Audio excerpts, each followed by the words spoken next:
Greetings, my V family all over the world. This is your gorgeous chief.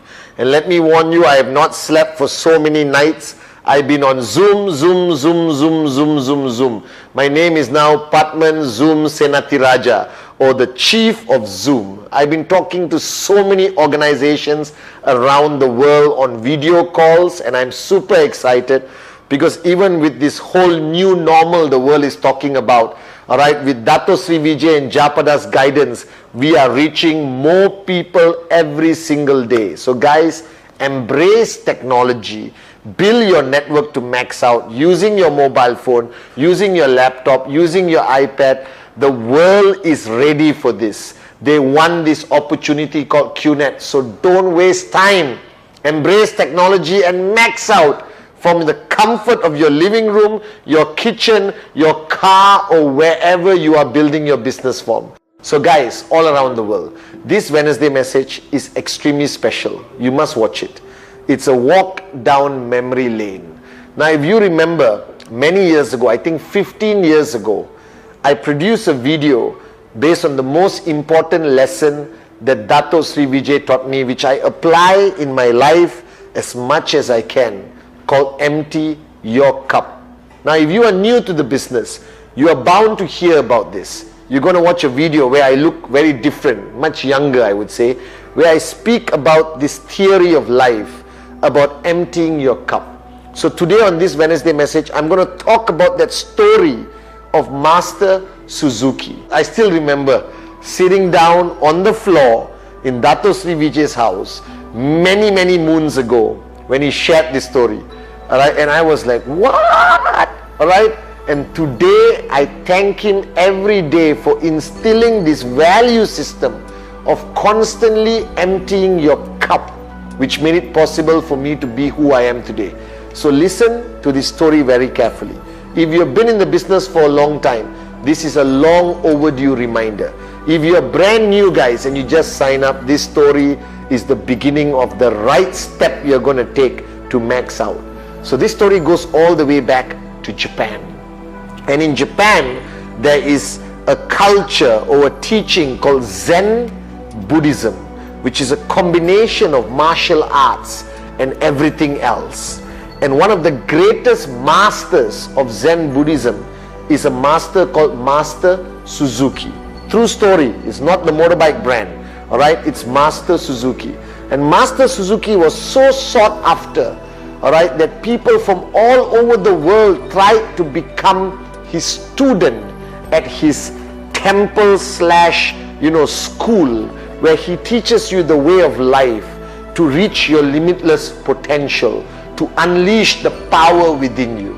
And every year he only takes about 10 to 13 students. And he personally selects students from around Japan who deserve to be his disciple. But one year in the intake of students, one student managed to come in, I don't know, using influence, who belonged to a rich family. The other students were from humble backgrounds but great potential, who was handpicked by Master Suzuki himself. But there was one student, all right, who was not handpicked by Master Suzuki but found his way into the school of Master Suzuki's teaching. And this teachings of Master Suzuki starts by year 1, and then you graduate to year 2, year 3, year 4, and then ultimately you graduate and you become maybe a semi-master or junior master. So the first year of the studentship of Master Suzuki's disciple was mundane work. They would sweep the floor, wash the toilets, not learn any martial arts, not touch a weapon, all right? And Master Suzuki would make them do repetitious mundane work, all right? The most mundane thing: wash the plates, all right, wash the rice, wash the toilet, cut the grass, sweep the floor, feed the animals. You understand? No engagement. Occasionally Master Suzuki would gather them to give more instructions of them to do more mundane work. And Master Suzuki would sit on his hut, at the porch of his hut, drinking tea and observing every single student. Alright, and he's obviously observing them, trying to see the qualities in each of the students. And the end of the first year, Master Suzuki would gather all the students in the courtyard, and he would walk past each student without saying much by tapping their shoulder. The minute he taps their shoulder, that means they have graduated to the second year of being a student of Master Suzuki. And the year came to an end. And all these 13 boys, inclusive this boy, was not handpicked by Master Suzuki, who didn't come from a humble background, but most probably a very educated boy from a reasonably rich family, a little bit spoiled, but very well educated. And Master Suzuki tapped the shoulder. 1, 2, 3, 4. When he reached this particular boy, he just walked past him and went to the next boy and tapped the shoulder. And at the end of the process, 12 boys were tapped on the shoulder by Master Suzuki, and they graduated. But this one boy was left behind. This one boy was left behind, and he started to turn red in his cheeks, embarrassed, slightly angry. And Master Suzuki walked away, and the other teachers told everyone to move on the life. And this boy had to repeat the process of the first year all over again, cutting grass, sweeping floor, washing the toilet. But now it was a painful process, because he was doing it for his classmates who are now his seniors. But he bit his tongue, and he rationalized in his mind with his ego that maybe Master wants me to stay back to help introduce the new boys to this life of the first year. And he did it, grumbling under his breath, serving food to his classmates who are now his seniors. And the year completed, and again everyone was lined up, new students plus this one kid who repeated year one. And Master Suzuki tap, tap, tap, tap, tap, and walked past this boy again and tap, tap, tap, tap, tap. And all those boys graduated to year 2, and this boy technically has to repeat year 1 again. And now this kid lost it. He got angry.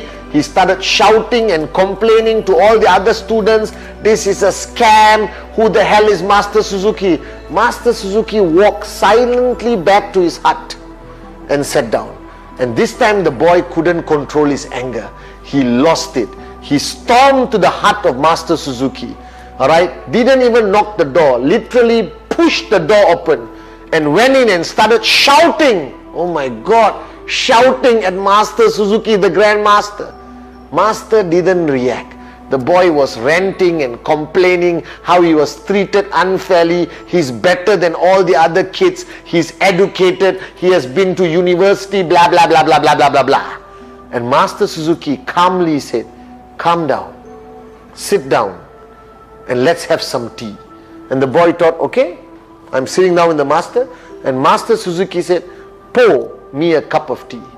And the boy took the pot and poured into the cup. Like you and me, he poured almost to the brim, and he stopped and put the pot down. And Master looked at him and said, why did you stop?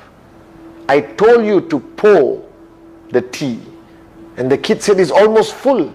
Keep pouring. Listen to me. So the kid thought, okay, Grandmaster Suzuki has gone a bit cuckoo. And he kept pouring the tea. Now what happens when you pour tea into a cup already full of tea? It overflows. And the kid kept pouring, angry that he's doing something stupid in his opinion. He poured and poured and poured, and the tea overflowed on the table. And after a few seconds, he stopped and he looked at Master Suzuki and said, what are you trying to do? I'm not stupid. And Master said, hang on, I'm giving you the answer. The answer why I never tapped your shoulder for you to graduate to the next year. This is the answer. That you are that cup and you are full. And with 1 year of the journey with the other students, nothing went into your full cup. It just overflowed. You did not learn anything. You did not change. You did not evolve.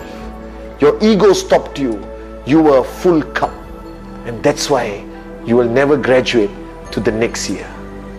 Alright, and that is the story of Master Suzuki that was taught to me by Dato Sri Vijay 22 years ago.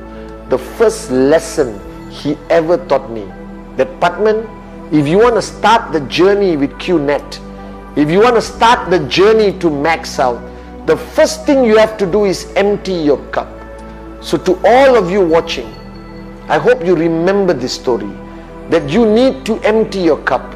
You have to unlearn every assumption you ever had about business, about making money, about discipline, about consistency, about who you are and what you know. If you think you're too smart, empty your cup. If you are a marketing expert in your previous job, empty your cup and then start your journey with QNet. Because if you start your journey with QNet with a full cup like that kid, you will not earn a check. You will not benefit. You will not grow. You will not start earning income, and you will be frustrated and angry with your uplines, with the V, with QNet. You will think it's a scam. But you fail to understand that the problem is not us, it is you. That you cannot embark on this journey to financial freedom with everything, all the garbage full in your cup. That if you truly want to start this journey properly, empty your cup. And then the journey is beautiful. Don't be that kid, alright, that any mundane thing you have to do, alright, presentation, attending system, coming for training, VCon, ISB, VConnect, watching videos, watching the Wednesday message, all of this will only be effective if you empty your cup, and then you will benefit tremendously from it. For all of you, especially those who just started your journey or just signed up yesterday, alright, this was the most valuable lesson taught to me by my mentor, Grand Upline Dato Sri Vijay. Now for those of you already in the journey, 1 week, 1 month, 1 year, 5 years, 10 years, the emptying your cup process, which all of you did in the beginning, is never enough. The Dato Sri Vijay recently reminded me of the need to constantly empty your cup. Because as the world has filled your cup with arrogance, ego, unnecessary knowledge and stupidity, all that garbage, alright, self-hype, your cup also fills up, alright, on your journey with QNet. It fills up with negativity, fear, assumptions, that after you get your first check, you may assume you know how to do it. And then you ignore your uplines, you don't follow the system, you don't watch the Wednesday message, you don't want to come to VCon, and then your cup gets filled also on your journey with QNet. So many of you watching this video today, alright, your frustrations, your lack of clarity in your mind, alright, your checks not growing, your organization not growing, your downlines not listening to you, your uplines not helping you, alright, or your downlines not respecting you, comes back to you and your cup. So this process of emptying your cup happens constantly. To me, I do it every day if I can, because throughout 24 hours your ego grows. You think you are the best, you think you have achieved greatness, you think you know all the answers, and those things start filling up your cup. And then the lessons from the great ones like Dato Sri Vijay, alright, Japadas Bismarck, your self-realization can no longer go into the cup that is full of shit, it's full of garbage. And then you get frustrated after 1 week, 1 month, 2 months, and you say, why am I not earning? Why is my checks not growing? Because your cup is full, and your cup will remain full throughout that journey. And after 5 years, you will see me at VCon and ISB and say, Chief, why am I not maxing out?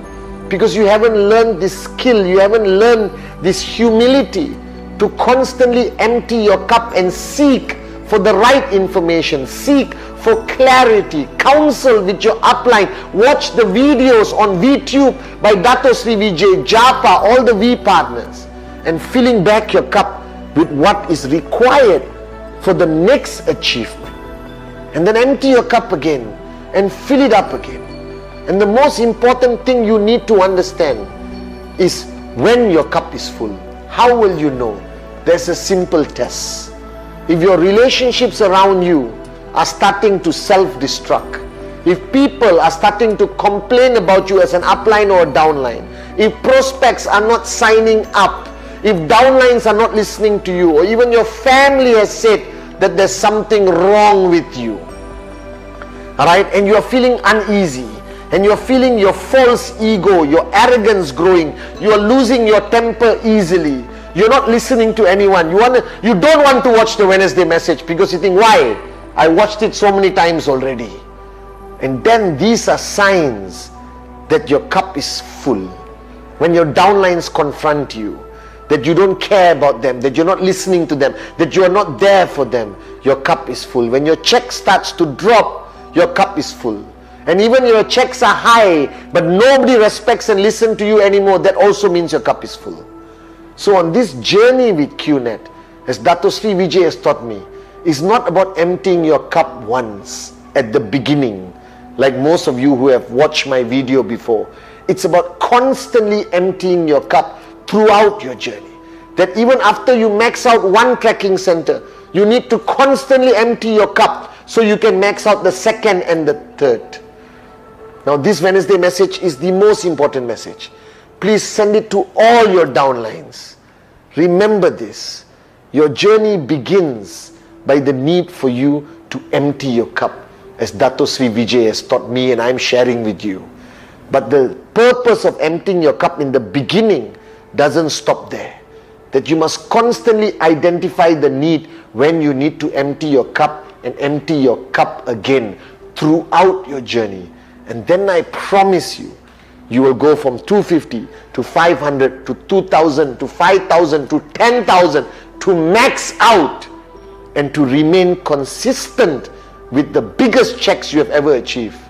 Simple, consistently empty your cup. I love you guys.